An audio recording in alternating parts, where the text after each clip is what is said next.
My name is Sam Peoples, jazz pianist.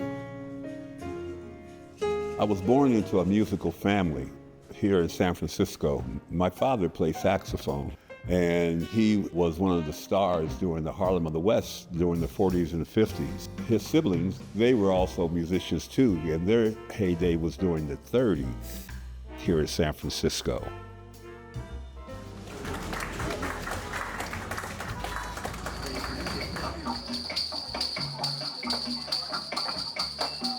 I always was around music and piano because it was like my family's instrument was the piano, except for my father. But his sister, who raised me, she played piano. She went on to make these black movies with Lena Horne, Louis Armstrong, Duke Ellington. And it was a whole series of them. That's what you get in Harlem. Old ones, young ones, swinging it rhyme. Cats on the corner beating in time. On every street way down the line. That's what you get in Harlem. So she had a very good career in LA. So I was just saturated with all this music. I got taken under the wings of these musicians that knew my father back in the 50s.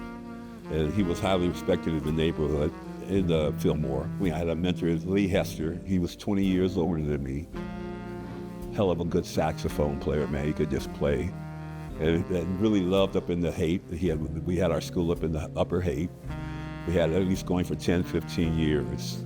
But my father's peers, they took me under his wings. And, I mean, like I said, they're 20 years older than me, but they were all fantastic players. I have a picture upstairs of the Bay Area jazz musicians. We took a picture. We were in front of City Hall, and all those people, like in the first 10 rows, they were my teachers.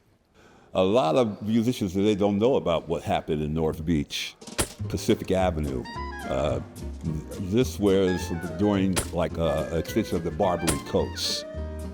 And they had a whole series of clubs there on Pacific Avenue, and they worked at this place called Purcell's. And they were one of the best colored bands in the country. You had all this inscription on the outside. The sound is organically grown here in the city. And what this city has, which I've compared to other cities throughout the world, San Francisco is very tolerant, has a lot of tolerance. A lot of other cities don't have that. That's why you have people coming here to fulfill their dreams or their lifestyles. I think it has a lot to do with the music. People come out here experimenting with the music. Different from LA, different from New York. This is a little more creative. It's not the factory. LA is the factory. New York is the factory. Here, ideas have been made. Music's been a great aid for me. It's enriching my life, taking me places I wouldn't have been able to go if I didn't have this talent. And it is the universal language. I've gone to country, and the first thing I do when I get off the plane, I go to the club and hook up with my brothers, man. And they show me the city, and give me everything I need. And we may not be able to speak the same language, but we can still speak the same language of music.